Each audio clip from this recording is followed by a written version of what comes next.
네, 크롱님들 반갑습니다. 박종환 작가입니다. 자, 비트코인이 반등할 만하면 조정받는 국면이 계속해서 이어지고 있습니다. 비트코인의 상승을 제한하고 있는 요인은 무엇인지, 과연 이 문제를 해결하고 비트코인은 본격적으로 반등을 할 수 있을지 점검해 보겠습니다.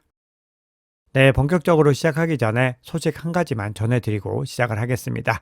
제 10번째 책이 나왔습니다. 제목은 알트코인 실전 투자 바이블이라는 책인데요. 시장이 이렇게 복잡한 가운데 어떻게 대처해야 될지 방향성을 잡기 어려울 때 옆에 두고서 언제든지 활용할 수 있는 책을 만들어 보자. 이런 취지로 집필한 책인데요. 실전에 입각한 시그널 포착과 시나리오별 대응에 중점을 두고 있습니다. 관심 있으신 크롱님들은 댓글 확인해 주세요. 네, 그러면 거시경제 이슈부터 간단하게 짚고 가겠습니다. 뉴욕 증시 3대 주가 지수는 모두 하락으로 마감을 했습니다. 특히 나스닥이 가장 크게 빠져서 0.93% 마이너스를 기록을 했는데요. 미국 정부가 또 중국을 겨냥해서 미국 자국의 소프트웨어 기반 제품의 수출을 광범위하게 제한하는 조치를 검토하고 있다. 이렇게 이야기를 하니까 투매가 나왔습니다. 미국의 이번 조치는 결국 중국이 히토류 수출을 통제하는 데 대한 보복 조치로 볼 수 있습니다.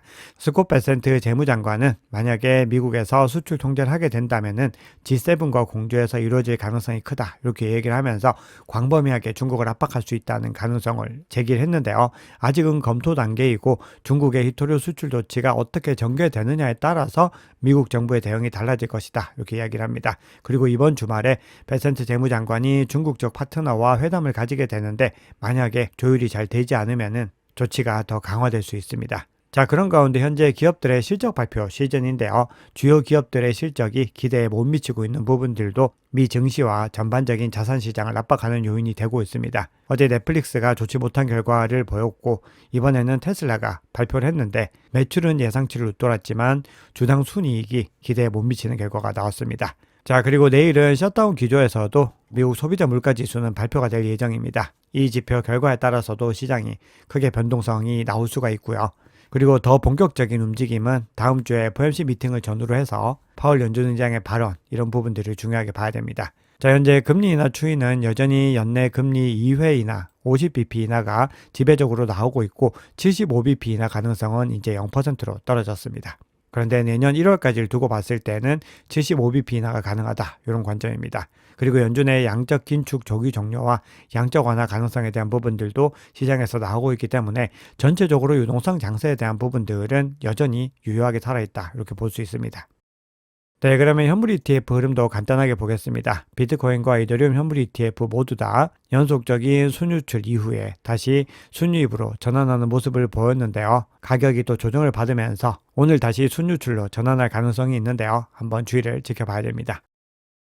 네, 그러면 온체인 지표 통해서 시장에서 어떤 상황들이 현재 일어나고 있는지를 조금 더 정확하게 살펴볼 텐데요.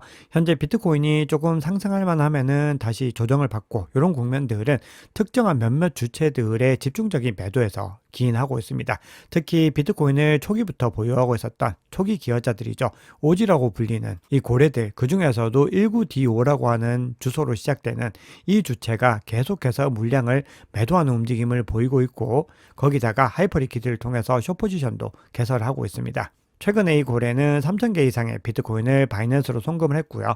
동시에 하이퍼리퀴드 거래소에서 숏포지션을 유지를 했습니다. 거래량이 많은 데다가 거래 시점도 정확하다는 평가를 받고 있어서 시장 내부 정보에 접근하고 있는 사람이 아닌가 이런 의심도 사고 있는 상황입니다.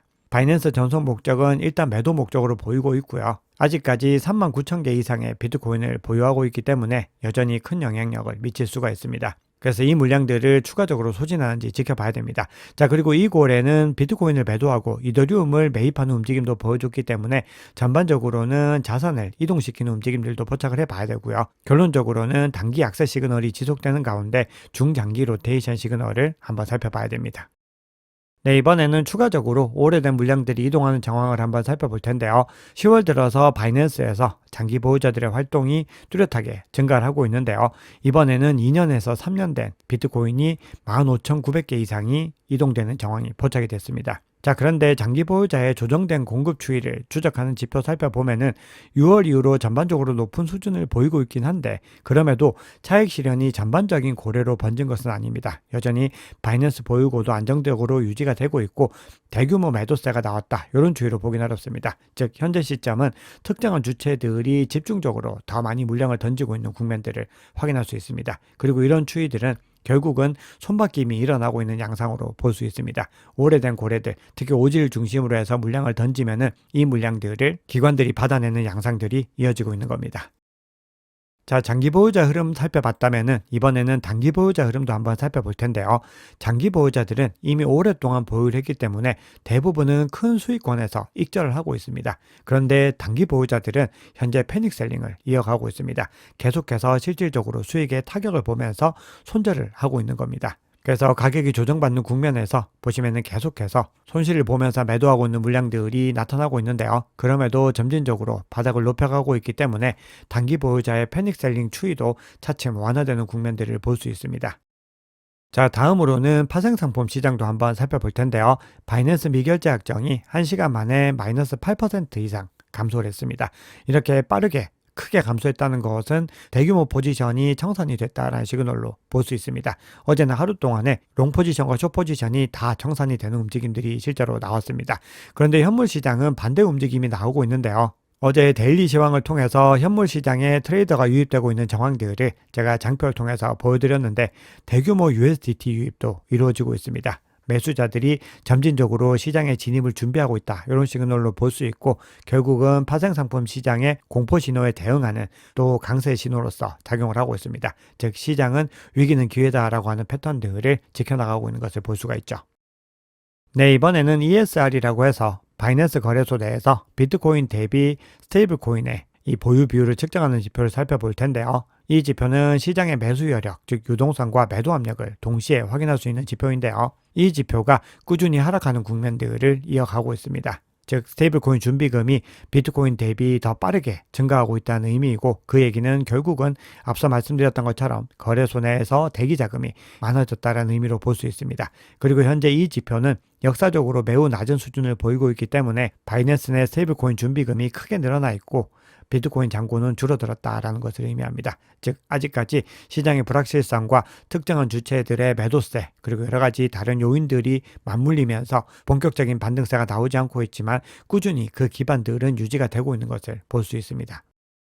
네, 다음으로 사이클 정점에 도달했는지 여부를 판별할 수 있는 지표를 하나만 살펴볼 텐데요. 우리가 기본적으로 코인앵크 같은 사이트에서 보시면은 30개 정도로 사이클 정점을 나타내는 지표들을 확인할 수 있는데요. 그 30개 중에서 아직까지 정점에 도달한 시그널은 하나도 없다라고 제가 주말 영상을 통해서 전해드렸습니다. 그러면 그 지표들 중에서 상대적으로 신뢰도가 높은 지표를 하나 살펴보면요. 바로 비트코인의 MVT 골든크로스라고 하는 지표입니다. 이 지표는 비트코인의 온체인 네트워크 활동 대비 현재 가격의 추이를 보는 겁니다. 즉 네트워크 활동이 많은데도 가격이 아직까지 오르지 않았다라고 했을 때는 저평가 구간으로 보고 이 수치가 낮게 나옵니다. 반대로 온체인 네트워크 활동 대비로 가격이 더 많이 올라갔다라고 했을 때는 이 지표가 올라가면서 이 과열 구간, 거품 구간을 가리키게 되는 겁니다. 그런데 2017년과 2021년에 비슷한 수준까지 올라가면서 대세 상승장 정점을 정확하게 맞추었는데 현재는 그 구간까지는 거리가 없는 것을 볼 수가 있습니다. 그리고 현재 시점은 0을 경계로 해서 움직이고 있는데 최근까지는 0을 하회하면서 저평가 구간에 있다가 점진적으로 반등하려고 하는 움직임들을 모색을 하고 있습니다. 네, 그리고 이 지표 통해서 한 가지 정도만 더 제 개인적인 생각을 공유해 보면요. 상승 국면이 없었고 정점 시그널이 오지 않았는데 크립토 윈터는 온다라는 논리는 사실 개인적으로는 그렇게 합리적이지 않다라고 생각을 합니다. 오히려 지금 시점에서는 사이클이 조금 더 지연되면서 상승 국면을 찍고서 크립토 윈터 구간으로 접어드는 것이 더 합리적인 시나리오가 아닐까 그렇게 생각을 합니다. 자, 그러면 본격적인 상승을 위한 중요한 변곡점들 한번 살펴볼 텐데요. 현재 단기 보유자 실현 가격을 하회한 상황에서 비트코인의 추가적인 비용 기반의 밴드를 한번 살펴봤을 때 기본적으로 비용 기반 밴드에서 0.85 구간을 경계로 해서 움직이고 있는데 이 구간이 중요한 또 지지 구간이자 저항 구간으로서 작용을 합니다. 대략적으로 108K 내외에서 형성되어 있기 때문에 이 구간을 빠르게 넘어서야 되고요. 만약에 하방이 탈하게 됐을 때는 104.5K의 롱 포지션이 또 대거 포진하고 있기 때문에 그 구간, 그리고 만약에 그 구간까지 하방 이탈하게 된다라고 했을 때는 0.75 구간까지 살펴봤을 때는 97K에 형성이 되어 있습니다. 자, 그리고 여기에서 또 하나만 더 말씀을 드려보자면은 현재 0.85 밴드와 3개월에서 6개월 단기 보유자 실현 가격도 비싼 구간인 108.3K에 형성이 되어 있기 때문에 일단 단기적으로 이 구간을 회복하는 것이 중요합니다. 네, 그러면 시장의 중요한 이슈 몇 가지 정도만 점검해 보겠습니다. 첫 번째와 두 번째 기사는 같은 곳에서 낸 의견입니다. 둘 다 스탠다드 차트의 의견인데요. 첫 번째로는 무역 전쟁으로 일시적으로 비트코인이 10만 달러, 즉 100K를 하회할 수 있다. 이렇게 이야기를 하고 있고, 그럼에도 연말에는 20만 달러, 즉 200K까지 갈 수 있다. 이렇게 이야기를 하고 있습니다. 자, 그리고 갤럭시 디지털의 CEO인 마이크 노보그라츠는 연말에 12만에서 12.5만 달러까지 갈 수 있다. 이렇게 전망을 하고 있습니다. 결국 이 얘기는 단기 조정은 발생할 수 있더라도 비트코인은 여전히 강세 추세 안에 있다. 이렇게 전반적으로 주장을 하고 있는 겁니다. 즉 100K 이하로 조정을 받게 된다고 했을 때는 결국 그 구간은 가장 중요한 기회로서 작용을 하는 겁니다. 그리고 연말 목표는 대략적으로 120에서 200K 범위로 기관들은 분석을 하고 있는데 결국 현재 가격 대비로는 더 높은 구간으로 제시를 하고 있습니다. 자, 다음으로는 장기적인 관점에서 또 중요하게 봐야 되는 부분들을 살펴볼 텐데요. 미 상원 민주당 의원들이 암호화폐 업계 리더들과 원탁 회의를 했습니다. 그러면서 공화당의 팔 역할을 하지 말라 이렇게 경고를 하면서 디파이 규제안 유출 사건으로 신뢰가 깨졌다. 결국은 짜고 치는 고스톱이 아니냐. 뭐 이런 식으로 이야기를 했습니다. 하지만 그럼에도 암호화폐 법안 통과에 전념을 다할 것이고 결코 느리게 진행되지는 않을 것이다. 이렇게 밝히고 있습니다. 즉 전반적으로 암호화폐 성장에 대한 부분들은 초당적으로 공감을 하고 합의를 하고 있다는 겁니다.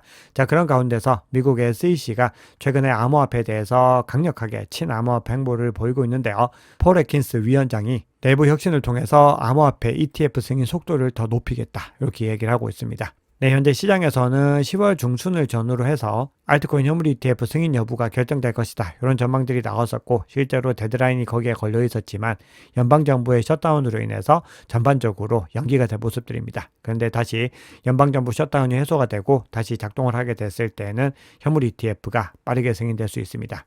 자, 그리고 트럼프 대통령의 차남이죠. 에릭 트럼프가 계속해서 발언의 수위를 높여 나가고 있는데요. 이 에릭 트럼프의 발언을 사실 그냥 의심 없이 수용하기 좀 힘들다고 생각을 합니다. 결국은 개인의 이익을 추구하는 가운데서 대중의 분위기를 바꿔보겠다. 이런 시도로 개인적으로는 보고 있는데요. 이번에는 강과 신장을 팔더라도 비트코인을 매수하라. 이렇게 이야기를 하고 있습니다. 그리고 이 비슷한 발언은 실제로 마이클 셀러가 한 적이 있고 에릭 트럼프에게도 이런 조언을 한 것으로 전해져 있습니다. 결국 미래를 위해서 계속해서 비트코인을 꾸준히 매수해야 된다. 이런 관점으로 해석을 할 수 있는데요. 어쨌든 에릭 트럼프의 발언 의도가 무엇이든지 간에 계속해서 비트코인을 집중해야 되는 것은 분명해 보입니다. 네, 그러면 바이낸스 CBD와 코인베이스 프리미엄 지표 한번 살펴볼 텐데요. 바이낸스 CBD 상으로는 가장 큰 규모인 갈색과 그리고 가장 작은 주황색이 계속해서 매수에 동참하고 있는데 반해서 나머지 주체들은 아직까지도 부진한 움직임을 보이고 있습니다. 그런 가운데 코인베이스 프리미엄 지표도 마이너스로 일시적으로 전환을 하고 있습니다. 어제 하루 동안에 매도의 핵심 주체가 미국발 기관이었던 것으로 볼 수 있습니다. 네, 비트코인 가격 차트 마지막으로 살펴보면서 또 오늘 시황 마무리해 보겠습니다. 현재 비트코인 가격은 202평선을 경계로 해서 계속 움직이고 있습니다. 현재 이 시점에서 오르락 내리락 하면서 아직까지는 단기적인 방향성을 완전히 잡지 못하는 모습을 보이고 있는데요. 우리가 추세적으로 조금 더 안정되기 위해서는 이 202평선을 확고한 지지 영역으로 바꿔야 됩니다. 현재 바닥을 점진적으로 높여가고 있는 움직임들을 보이는 가운데 이 추이들은 지켜보셔야 되고요. 52평선이 122평선을 하방 이탈하면서 결국 데드크로스가 포착이 됐고 이 구간에서 역배열이 형성이 되고 있습니다. RSI도 이평선을 넘지 못하는 가운데 점진적으로 흘러내리고 있는데 또 MACD 상으로는 약세 국면은 조금씩 약화되는 모습을 보이고 있습니다. 그래서 결론적으로는 첫 번째 미션이 202평선을 확고한 지지 구간으로 바꾸는 거고요. 두 번째는 22평선부터 빠르게 회복하는 것이 중요합니다. 그리고 그 이후에는 단기 보유자 실현 가격과 이 주요 이평선들을 차례대로 회복을 하면서 단계적인 상승세를 이어가야 됩니다. 자, 현재 어제 하루 사이에 롱 포지션과 숏 포지션이 다 청산이 되면서 청산 히트맵 상으로는 현재 뚜렷하게 밀집된 구간은 포착이 되지 않고 있습니다. 그만큼 현재 단기 방향성에 대해서는 굉장히 치열하게 접전을 벌이고 있는 것을 볼 수 있습니다. 자, 그런 가운데 내일은 또 비트코인의 주간 옵션 만기가 있습니다. 변동성이 나타날 수 있고, 그리고 소비자 물가지수가 발표되기 때문에 이 변동성 자체가 더 커질 가능성을 염두에 둬야 됩니다. 그런데 더 본격적인 움직임들은 결국 다음 주 FOMC 미팅을 기점으로 해서 나타날 가능성이 높기 때문에 이번 달 남은 기간도 계속해서 꾸준히 시장을 집중해야 됩니다. 네, 오늘 준비한 얘기는 여기까지입니다. 여러분, 오늘 영상이 도움이 되셨다면 구독, 좋아요, 댓글, 알림 설정 정중히 부탁드리겠습니다. 지금까지 박 작가였습니다. 감사합니다.